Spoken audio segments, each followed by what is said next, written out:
Hi, my name is Clayton Peoples, and I'm the author of The Undermining of American Democracy, How Campaign Contributions Corrupt Our System and Harm Us All, which is available at Amazon and other booksellers. Um, and so I've created a number of videos here on YouTube to describe the book and talk about my own qualifications for writing the book. But in this particular video, I wanted to describe chapters 1, 2, and 3. And so chapter 1 of the book is really just an introduction to the book. Chapter 2, I describe the campaign finance landscape in the United States. I talk about the history of campaign finance in the US and what some of the current laws are pertaining to campaign finance. I also highlight who some of the biggest donors have been over the past few elections. But then in chapter 3 is where I really start to get into the main arguments of the paper. And so in chapter 3, I talk about how campaign donations provide benefits for both the donors and the recipients, the politicians, right? And so, obviously for the recipients, the politicians, some of the benefits include things like increased electoral odds, that sort of stuff. But what's more important to me is how these contributions provide benefits to the donors.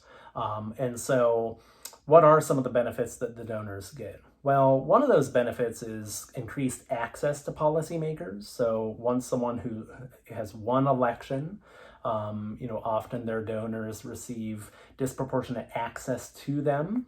But more importantly, another thing that these contributions provide is influence on policy. And I must admit that for quite some time, the scholarly literature on this topic was mixed. There was disagreement on whether or not campaign contributions really do impact policy. But I would say that today, those debates are largely resolved. Because the evidence has really shown over the past decade or so that campaign contributions do in fact impact policymaking.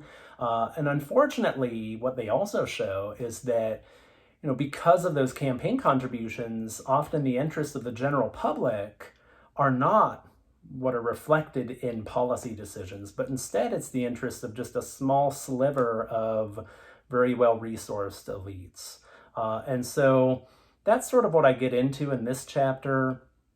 I think it's also important to note that there are some who question how influence would even occur, and I get into that in this particular chapter, talking about how it's really a social process where donors who are also connected to lobbyists use their connections to policymakers to influence policy. But again, I describe that in more detail in chapter 3. And so I would just encourage you to pick up a copy of the book, take a look at it.